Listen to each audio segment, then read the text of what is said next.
नमस्कार दर्शकों, गुपकार अलायंस कहें या फिर आल पार्टी मीट, उन्होंने 14 सदस्यीय कमेटी का गठन किया है और ये कमेटी निगरानी करेगी कि कोई बाहर का वोटर आकर के वोट ना डाल सके, ना बना सके। इसको लेकर के जो कन्वीनर बनाया गया है हसनैन मंसूरी, जो रिटायर्ड जस्टिस है, उनको बनाया गया है। और जो मेंबर है उनका नाम ले लेता हूं मैं। वर्किंग प्रेसिडेंट कांग्रेस के रमन भल्ला हैं, शेख अब्दुल रहमान हैं, रतन लाल गुप्ता संभागीय अध्यक्ष नेशनल कॉन्फ्रेंस से, हसनैन मसूदी का नाम पहले बोल दिया मैंने, डॉक्टर महबूब बेग एएस रिन पीपल्स डेमोक्रेटिक पार्टी से ताल्लुक रखते हैं, गुलचैन सिंह चारक डोगरा सदर सभा के, चौधरी लाल सिंह डोगरा स्वाभिमान पार्टी, मनीष साहनी हमारे साथ भी हैं, मनीष साहनी, हरी सिंह जी हैं, जीएम मिर्जा मुजफ्फर अहमद शाह, आईडी खजूरिया, यानी 14 सदस्यीय कमेटी का गठन किया गया है। ये कमेटी रोकेगी कोई बाहर से आकर के वोट ना डाल सके। चर्चा कर रहे हैं जयदेव रजवाल जी हमारे साथ है, बीजेपी, आपका स्वागत है। आप बशीर साहब हमारे साथ हैं, शेख बशीर साहब नेशनल कॉन्फ्रेंस से ताल्लुक रखते हैं, सानी साहब जी नमस्कार जी, जय श्री राम। पंजाब क्षमा कीजिए शिवसेना ठाकरे से ये भी ताल्लुक रखते हैं। शुरुआत रजवाल साहब से करूंगा। रजवाल साहब, जिस तरीके से उन्होंने 14 मेंबर्स कमेटी का कॉन्स्टिट्यूट की है, जिसको हेड कर रहे हैं justice Hasnain, retired justice Hasnain Masoodi, क्या जो कॉन्स्टिट्यूशन में हमें राइट हैं, रिप्रेजेंटेशन ऑफ पीपल्स एक्ट 1950 और 1951 की सेक्शन 20, क्या उसके भी अगेंस्ट जाएंगे? विनोद जी, जिस तरह से माननीय होम मिनिस्टर अमित शाह जी की ताबड़तोड़ रैलीज राजौरी और बारामूला में हुई हैं, जम्मू और कश्मीर प्रोविंस दोनों में, और जिस तरह से रिस्पांस वहाँ से मिला है, जिस तरह से लोग उमड़ के वहाँ पे उन रैलीज में आए हैं, बेसिकली ये जितनी भी पॉलिटिकल पार्टीज हैं, इनको पता चल चुका है अच्छे तरीके से कि भारतीय जनता पार्टी का जनाधार कितना बढ़ चुका है। और खासकर अगर हम लोग राजौरी पुंछ की बात करें या कश्मीर की बात करें, इन रैलीज ने ये दिखा दिया।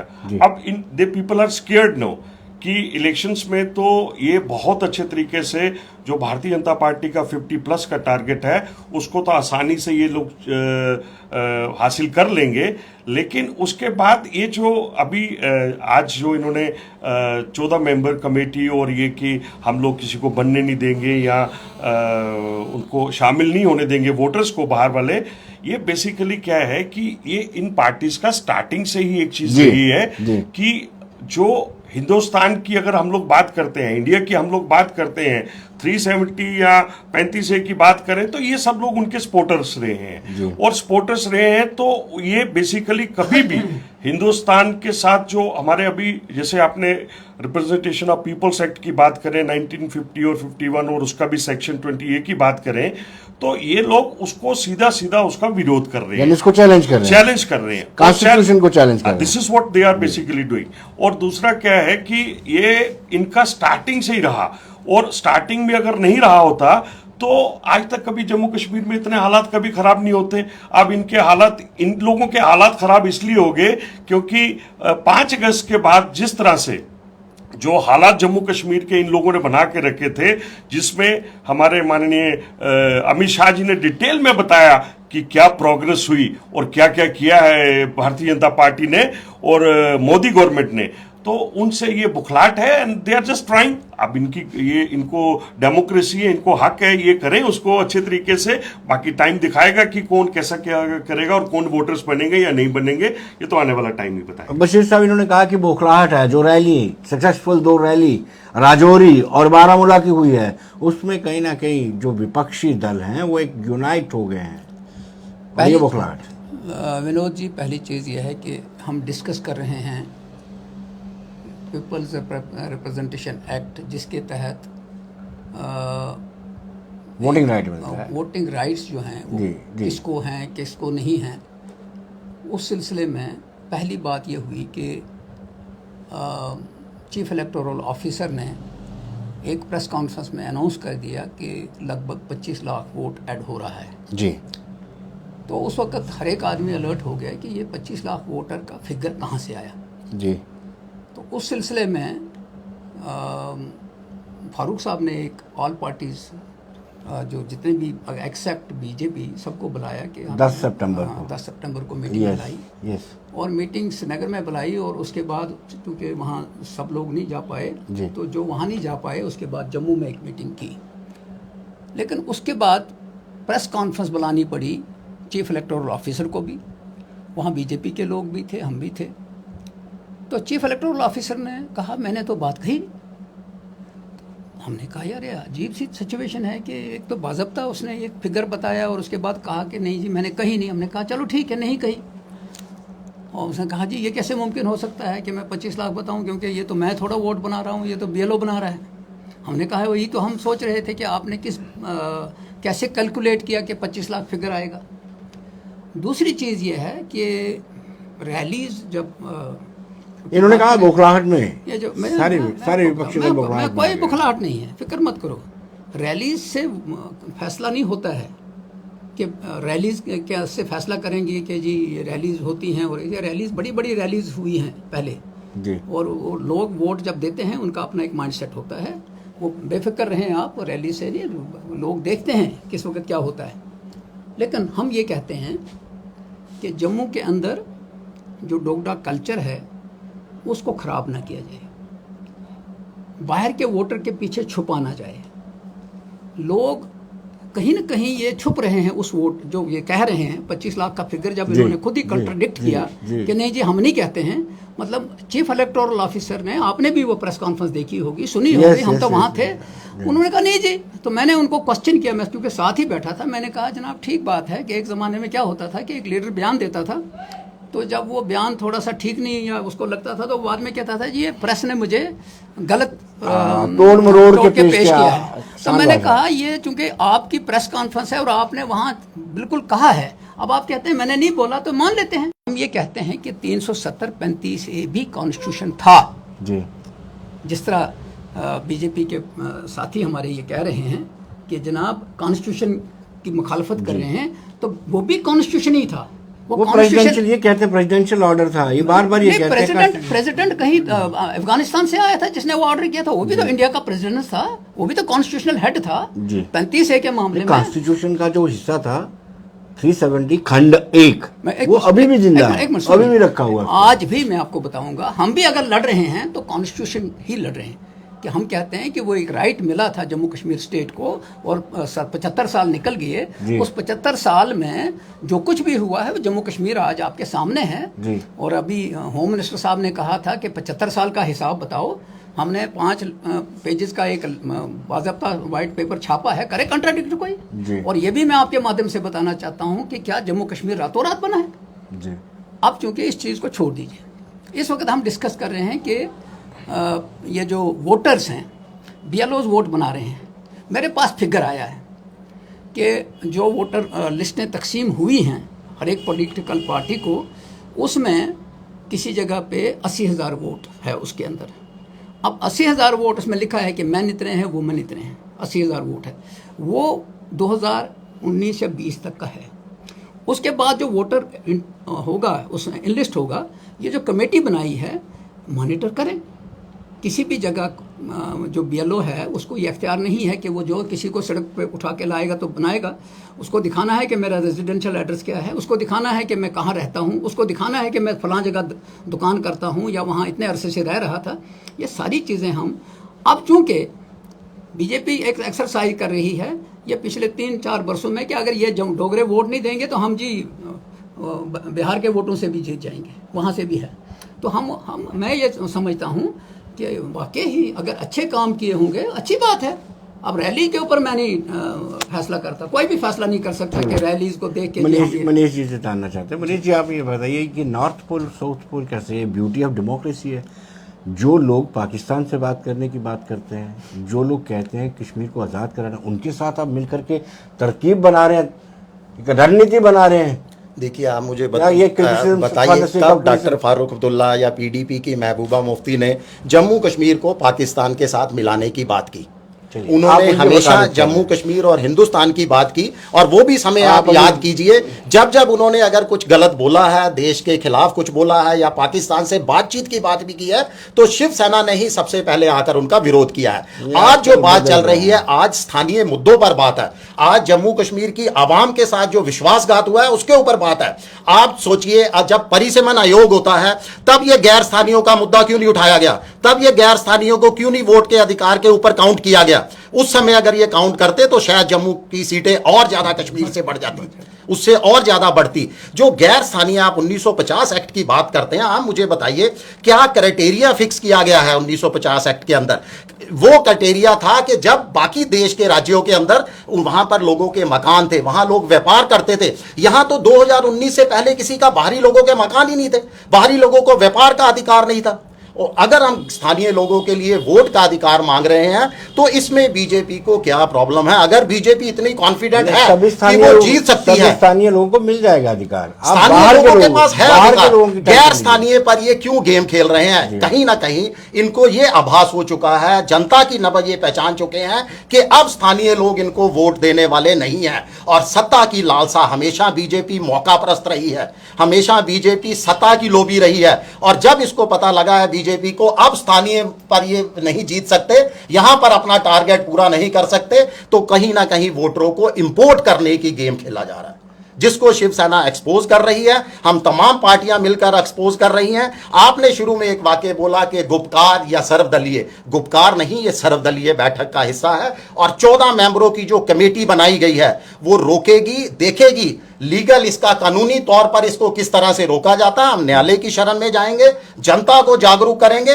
तमाम लोगों को जागरूक करेंगे, उन लोगों को जागरूक करेंगे जिनको 2019 के अंदर सदन के पटल से गृह मंत्री जी ने अपने अधिकार देने की, अपने हक देने की बात कही थी, और वही हक आज उनके जो है हकों के अंदर उनको बाहरी लोगों को शामिल किया जा रहा है।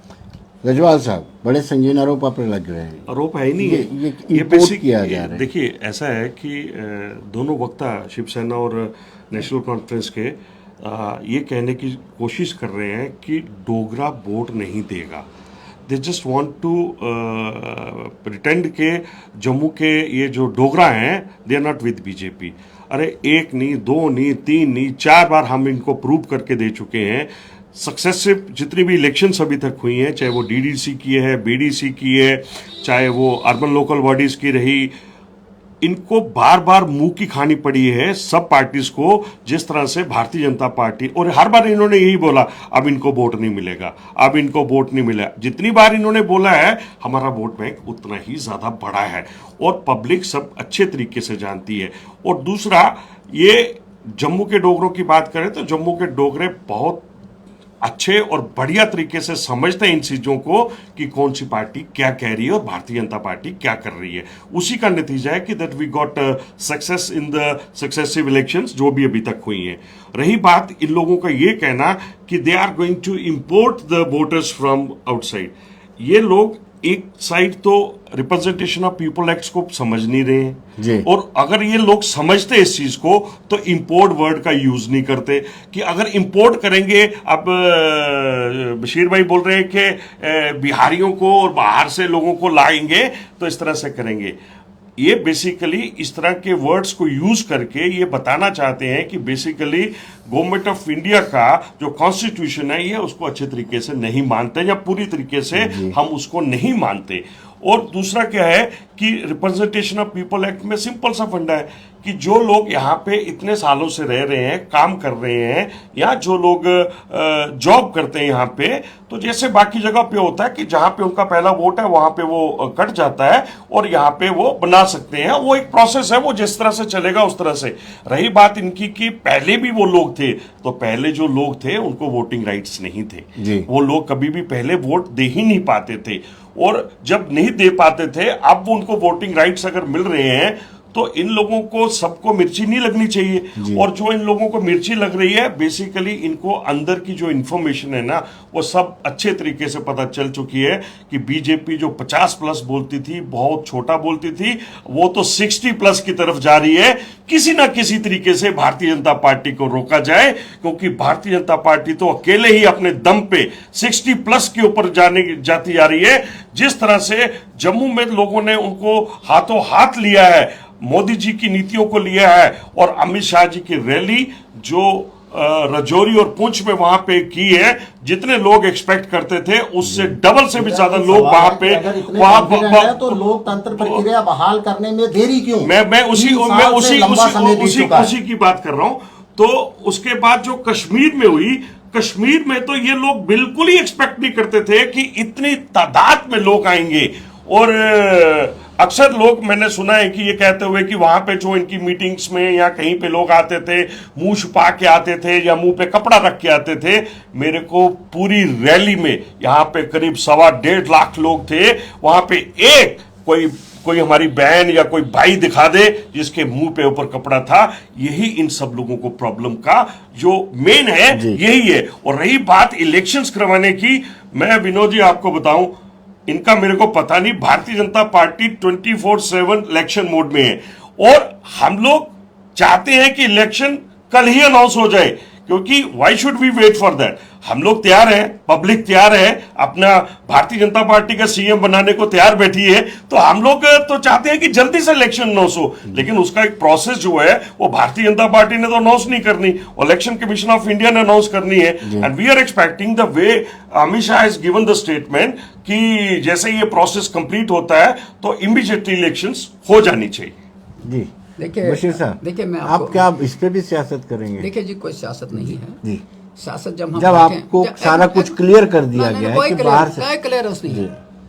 मैं आपको बताता हूं कि इलेक्शन कमीशन ऑफ इंडिया ने, जिस तरह बरजवाल साहब ने कहा कि उन्होंने फैसला करना है, तो जब उन्होंने फैसला करना है तो ये जो हैं ये कैसे बता रहे हैं अशोक कोल साहब कि जनाब अप्रैल में इलेक्शन होगा? हो सकते हैं। एक मिनट, गृह मंत्री उन्होंने हो सकते हैं, एक मिनट उसको इंटरप्रेट। पहली चीज ये है कि ये जो 2 रैलीज थी, जी, ये बीजेपी की रैलीज थी या गवर्नमेंट की रैली थी? गवर्नमेंट। अगर ये गवर्नमेंट की रैली थी तो फिर जब गवर्नमेंट होती है तो रैलियां बड़ी बड़ी होती हैं, ये अपने क्रेडिट में क्यों ले जाते हैं? नंबर 1। नंबर 2 कि आपने कहा कि ये जो एक्ट है, इस एक्ट में हम एक्ट मानते हैं, हम ये भी मानते हैं कि 370-35 से बाज़ाब्ता तौर पे पार्लियामेंट के अंदर ही पास करके हमको दिया गया था।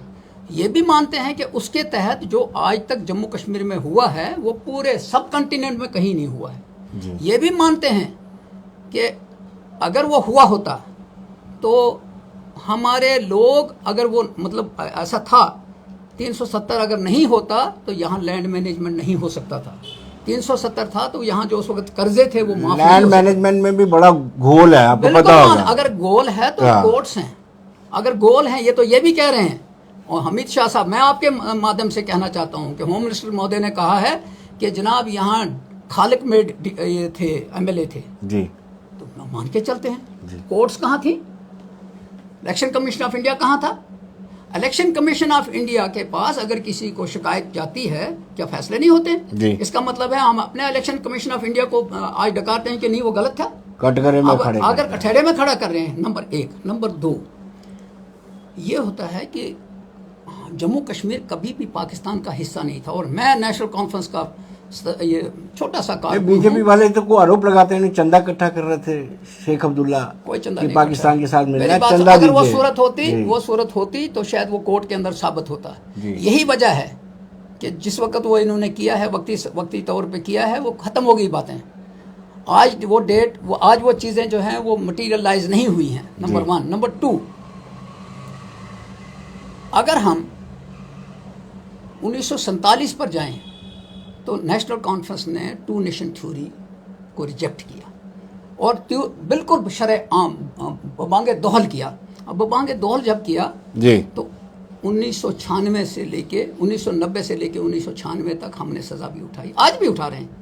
कई लोगों के बाद ही शुरू हो गया। मेरी बात सुन लीजिए, जो आपने ब्लंडर किया ना, मेरी बात सुन लीजिए। अब उस चीज को, चाहे वो 1987 कोई ब्लंडर नहीं था, ये कुछ छुपाने का, इसके पीछे छुपने का एक रास्ता है।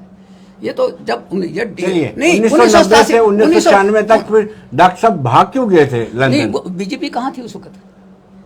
क्या डॉक्टर साहब भाग गया? कहाँ था BJP? Was BJP alive? Was BJP alive? Where was BJP at that time? आज बीजेपी, तब जब नेशनल कॉन्फ्रेंस ने कुर्बानी दी, यहाँ के लोगों ने कुर्बानी दी, तब बीजेपी आज खड़ी हुई। तब बीजेपी कहीं नहीं थी जी। बताएं मुझे कौन सा बीजेपी वाला था उस वक्त? उस वक्त सिर्फ नेशनल कॉन्फ्रेंस सामने आई, हाँ कुर्बानी दी, और उसके बाद मैं नहीं कहता हूँ कि 100% कोई ठीक। चलिए सानी साहब से जान लेते। सानी साहब, आपका तो स्टेक में नहीं है अभी, यानी शिवसेना ठाकरे को अभी यहाँ पे स्पेस बनानी, अपनी स्पेस की तलाश ठाकरे कर रहे हैं। देखिए बहुत स्पेस है, आपको इतना चिंता कर रहे हैं? बहुत चिंता है। देखिए आवाम की चिंता है। शिवसेना हमेशा अपनी जनता के साथ, अपने स्थानीय लोगों के साथ खड़ी हुई है, और अब हम वो स्पेस दिखाएंगे जिस स्पेस के ऊपर बीजेपी जो हमारे स्पेस के ऊपर खेलती थी, अब हम बीजेपी को उसका आईना दिखाएंगे कि बीजेपी कितने स्पेस पर है और शिवसेना कितने स्पेस पर है। जी रजवाल साहब, इन्होंने बड़े आरोप लगाए, कुर्बानियां दी हैं, और अमित शाह ने ये कहा था, गृह मंत्री अमित शाह ने रैली में कहा था कि 3 परिवार, अब्दुल्ला नाम नहीं लिया था, मुफ्ती, अब्दुल्ला और गांधी परिवार, इनकी वजह से जो स्थितियां बनी हुई थी जम्मू कश्मीर में, they are responsible. Actually Amit Shah ji ने जो बोला है वो जग जाहिर है, और अपना ये तीनों फैमिलीज भी अच्छी तरीके से जानती है what basically they have done. They have ruined the state, they have ruined the state like anything। और आज जब हालात अच्छे होते जा रहे हैं, लोगों को इस चीज की समझ आ रही है, इन लोगों ने वंचित रखा उन लोगों को, वो जो रियल एस्पेक्ट था इंडिया का, रियल एस्पेक्ट था जो भारतीय जनता पार्टी का, इन लोगों ने लोगों को गुमराह किया। और आज वो जब, क्योंकि टेक्नोलॉजी इतनी बढ़ चुकी है, अब इनके झूठ छुपते नहीं है, सोशल मीडिया यहाँ पे है, इंटरनेट सब यहाँ पे है, लोग गूगल मारते हैं, सब कुछ चीजें बाहर आ जाती हैं, तो लोगों को पता लगा कि इन्होंने किस तरह से गुमराह किया। ये बात करते हैं भारतीय जनता पार्टी कहाँ पे थी। भारतीय जनता पार्टी की अगर बात करें तो जितनी कुर्बानियां हम लोगों ने दी, इन लोगों ने जिस तरह से वहां पे कश्मीरी पंडितों का वहां पे कत्ल हुआ, what the hell they people were doing there, उस टाइम पे ये लोग क्या कर रहे थे वहां पे, कत्लेआम जो जिस तरह से किया, और इन लोगों ने क्या, उनके प्रोडक्ट खुद तो भागे वहां पे, और हम ही लोगों ने उन लोगों को शरण दी। जब जहां पे आए उनको अगर किसी ने देखा तो भारतीय जनता पार्टी ने देखा। आपने तो मरने के लिए छोड़ दिया सब लोगों को, वहां पे मरने के लिए सब लोगों को छोड़ दिया। टीकालाल टपलू की बात करें, बाकियों की बात करें, जम्मू की बात करें, वहां पे करें, हमारे कितने लोगों को वहां पे शहीद किया। और जिस तरह से, और ये बचाने के अलावा ये लोग they just run away from there, और इनका वहां से भाग जाना, और जम्मू में किस तरह से भारतीय जनता पार्टी ने अपने उन लोगों को संभाला और उनको उस टाइम पे सपोर्ट की, ये जग जाहिर है, सारी दुनिया को पता है। और दूसरा मैं एक चीज बता दूं कि जिस तरह से ये शिवसेना वाले बोल रहे हैं कि हम लोग, एक पता नहीं क्या क्या वर्ड यूज किया इन्होंने अभी, कि हम लोग यहाँ पे स्पेस की बात कर रहे हैं। भाई साहब मैं आपको सिंपल बताऊं, वो 14 लोगों की जो लिस्ट है ना, उनमें से आप निकाल के देख लो। You talk about this Gulchain Singh Charak, where he stands in politics today. और सबसे बड़ी चीज है गुलचैन सिंह चारक, गुलचैन सिंह चारक ने क्या किया क्या किया आज तक जो जम्मू के डोगरों के लिए। जब वो मंत्री भी रहे तो हमारे जो मुबारक मंडी है उसका क्या किया उन्होंने।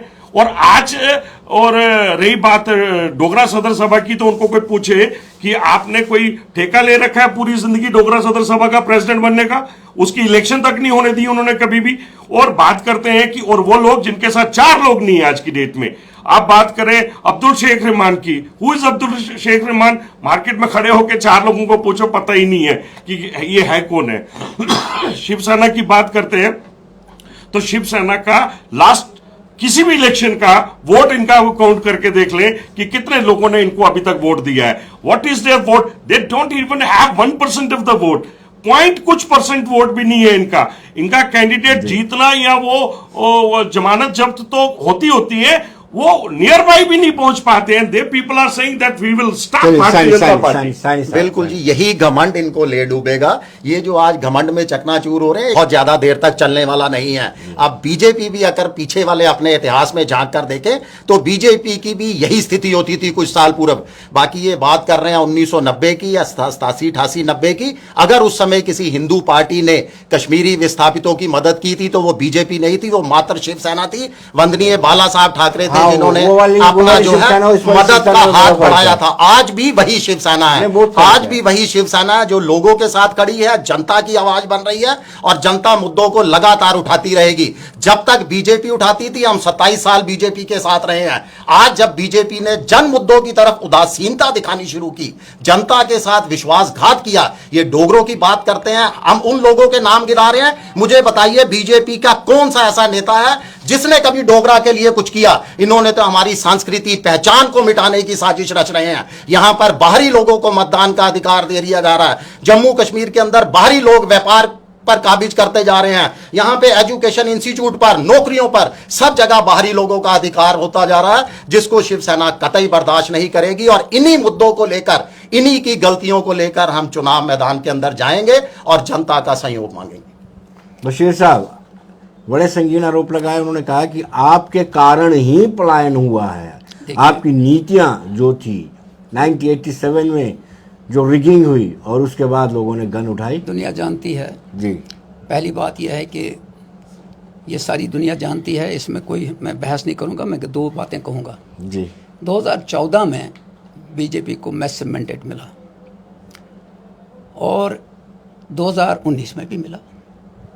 2014 में जो मुद्दे थे वो 2022 में भी मौजूद हैं। लोगों ने चांस दिया। अगर 2014 से लेके 2019 तक नहीं कर पाए, 24 में भी देंगे। एक मिनट, शायद अब नहीं देंगे। ये शायद पूरे इंडिया के अंदर एक मिनट, शायद अब नहीं देंगे। पहले सुन लीजिए जी। मैं जो कह रहा हूं कि 2014 में मुद्दा था महंगाई, वो आज भी है। और 2014 में बीजेपी वाले गैस सिलेंडर लेके चल पड़े, आज भी गैस सिलेंडर की मुद्दा है। मगर ये उस इशू पर डिस्कशन करने के लिए तैयार नहीं, ये लोगों को भटका रहे हैं इधर उधर। दूसरी चीज़ आप आ जाइए कि मुद्दे वो भी हैं।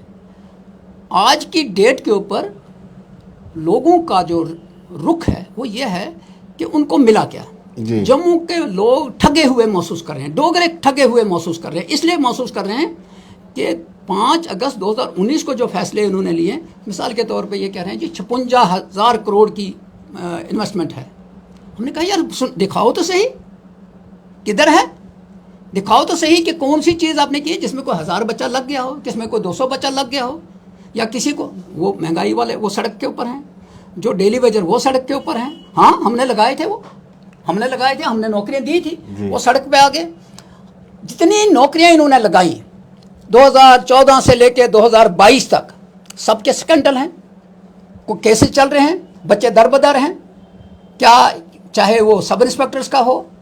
और जब वहाँ सुई घूमती है, ये कैसे दावा कर सकते हैं कि हमारी जो एडमिनिस्ट्रेशन है या हमारा जो ये ट्रांसपेरेंसी है, वो तो सब स्कैंडल तो सामने आ गए। हाँ, ये जो रजवाल साहब कह रहे थे, अगर ये नहीं होती टेक्नोलॉजी तो आपके स्कैंडल भी ये थे, लेकिन टेक्नोलॉजी ने फ़ायदा दिया ना आज के नौजवान को। लेकिन आज मैं पढ़ रहा था, अभी मैं देख रहा था, गवर्नर साहब जम्मू कश्मीर के सतपाल मलिक साहब, उसने कहा जी मुझे 2 फाइलें करने के लिए 300 करोड़ रुपया दिया जी। गवर्नर भी इनका, एडमिनिस्ट्रेशन भी इनकी, क्यों नहीं के बारे में नहीं बोलेंगे। मैं बोलूंगा ना, कोर्ट में केस चल रहा है जी, हम तैयार हैं, वहाँ कोर्ट में केस चल रहा है। अगर वो वहाँ साबित होगा तो या फिर मुनीष जी बड़े उतावले हैं। एक ये 3 परिवार की बात कर रहे थे, कुछ साल पहले माननीय प्रधानमंत्री जी ने भी की, अब गृह मंत्री जी ने भी की। तो मैं इनसे सवाल साहब से एक और पूछना चाहता हूं कि जिस एनसी के ऊपर ये उंगली उठा रहे हैं, उसी एनसी के कद्दावर नेता बीजेपी में आ चुके हैं, क्या वो अब दूध से धुल चुके हैं? जिस पीडीपी के ऊपर ये उंगली उठा रहे हैं, उनके साथ ये सरकार बना रहे हैं। और 2014 के मैनिफेस्टो देखिए आप बीजेपी का, जिस 370 पर ये 56 इंच की छाती दिखाते हैं, उस 370 को इन्होंने अपने मैनिफेस्टो से अलग कर दिया था, ठंडे बस्ते में डाला, ठंडे बस्ते के अंदर डाल दिया था। ये भी इसको क्लियर करे कि अब वो पीडीपी और एनसी इनके खिलाफ। देखिए दोनों वक्ताओं को जिस तरह से अभी बात कर रहे हैं, यहीं से क्लियर होता है कि दे डोंट हैव एनी मतलब सॉलिड थिंग टू से, कुछ भी इनके पास है ही नहीं है, तो ये आगे पीछे घुमा के ऐसी बात करते हैं। मेरे भाई बोल रहे थे कि जम्मू के डोगरों के लिए या व्हाट बीजेपी हैज डन, अभी रिसेंटली पिछले इतने सालों से जो डिमांड थी महाराजा हरि सिंह की, हम शिवसेना लड़ी है, 13 साल लगातार लड़े हैं हम। भाई साहब मेरी बात को आप अदरवाइज मत लेना, Shiv Sena stands nowhere in J&K। आप मेरे को बताइए, शिवसेना आप तब से बोल रहे हैं, शिवसेना है क्या यहाँ पे? शिवसेना से आपको चुनावों में आपका स्वागत है। Shiv Sena stands nowhere in J&K। Shiv Sena कौन सी है, क्या है, मालूम ही नहीं है। शिवसेना की तो 6 शाखाएं आई डोंट अंडरस्टैंड दैट। महाराजा हरि सिंह जी की छुट्टी जो इतने सालों से सब लोग संघर्ष किया, सब कुछ किया, किसी ने नहीं देने का प्रयास किया, भारतीय जनता पार्टी ने अब छुट्टी जब हुई है, माननीय गृह मंत्री जी ने जिस तरह से इसको करके तो ये हुआ है, और उसके लिए धन्यवाद किया है राजपूत सभा ने और बाकी संगठनों ने जाके उनका कि आप लोगों की वजह से नहीं, शिवसेना कर भी नहीं सकती है। और दूसरा रही बात की 2014 की इलेक्शंस की बात करते हैं, लोकसभा की 2019 की बात करते हैं, तो बशीर साहब मैं आपको बता दूं और ऑन रिकॉर्ड कैमरा पे सबको बोलता हूं, भारतीय जनता पार्टी इस बार 375 से 1 सीट कम नहीं होगी, 375 प्लस जाएगी। और वो भी आप लोगों को पता चलेगा कि पूरे हिंदुस्तान में भारतीय जनता पार्टी किस तरह से, और मैं फिर बोलता हूं दूसरी बार, 375 प्लस जाएगी। और यही रिकॉर्डिंग आप इलेक्शंस के बाद दिखाओगे कि वाकई में भारतीय जनता पार्टी, नरेंद्र भाई मोदी जी 375 प्लस लेकर भारतीय जनता पार्टी एक बार फिर सरकार में आई है।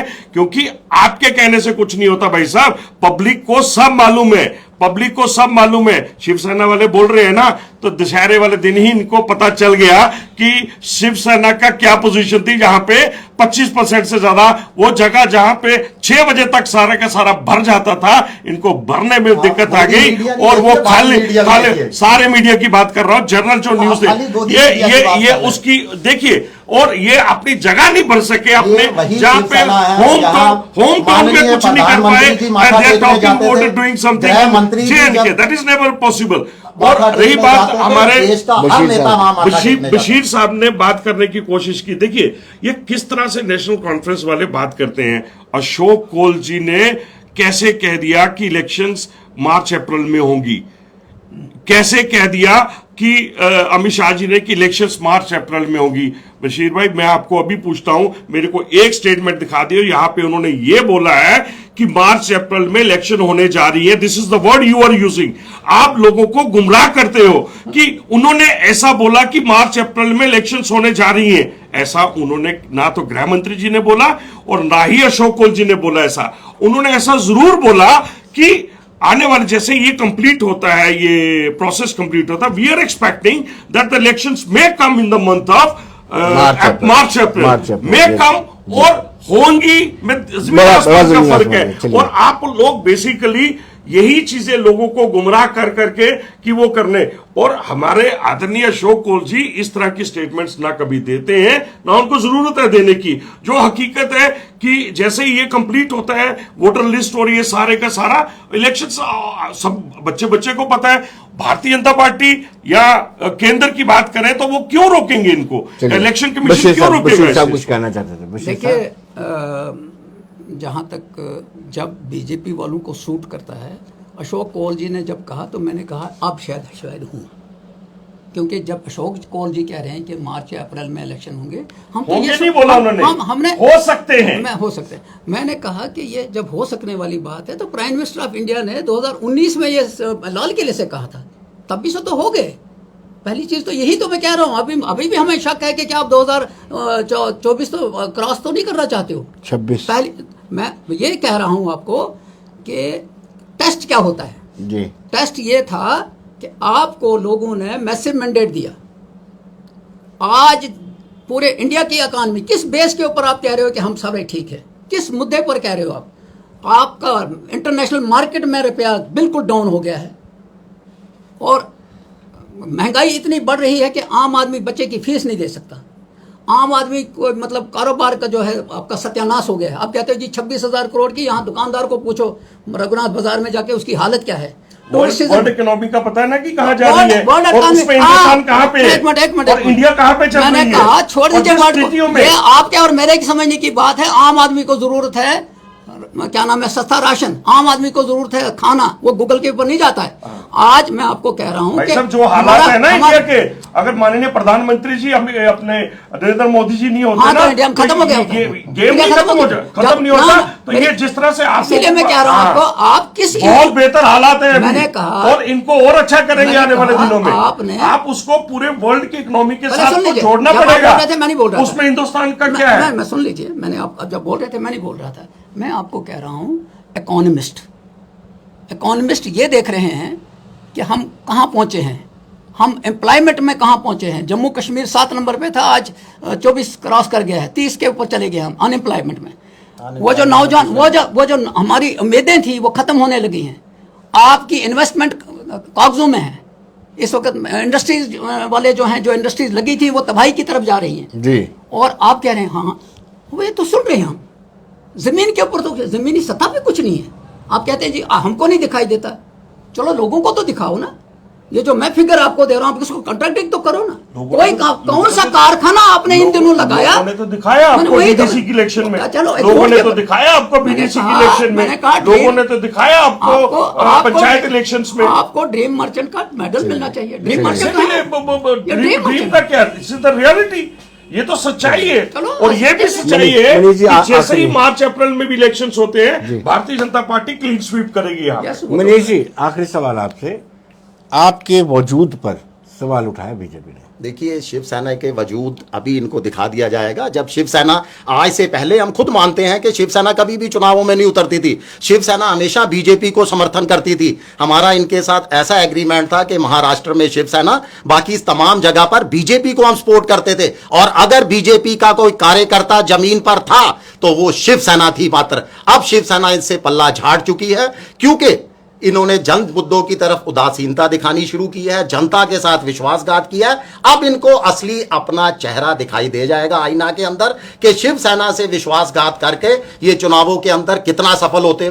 जिस डीडीसी चुनावों की ये बार बार दावा ठोक रहे हैं, बात कर रहे हैं, मैं इनसे पूछना चाहता हूं कि कितनी रियलिटी ही पूछना चाहता हूं, कितनी सीटें ली आपने डीडीसी के चुनावों में? कितनी ली? 75। कितने में से? 1 सेकंड, 240 में से कितने परसेंट हुई? उस परसेंट पर भी अगर आप देखेंगे तो इनकी 50 क्या 25 सीटें भी नहीं बनती। विनोद जी, मैं आपको एक आप कंक्लूड करेंगे। मैं आपको एक चीज, मैं आपको यहाँ पे एक चीज बता दूं, 70 पर जा रहे हैं ये लोग, ये सारी पार्टी से एक चीज भूल रही है। 2014 की हमारी जो असेंबली इलेक्शंस हुई थी, Bharatiya Janata party was the single, मतलब वोट वाइज की बात करें तो भारतीय जनता पार्टी सबसे हाईएस्ट वोट लेकर नंबर 1 पोजीशन पे थी। ये जो उस 2014 के इलेक्शंस की बात करें तो ये बात करते हैं कि हमारे पास क्या, तो वो सबसे बड़ी पार्टी थी जिसको सबसे ज्यादा वोट 2014 के इलेक्शंस पे पड़े।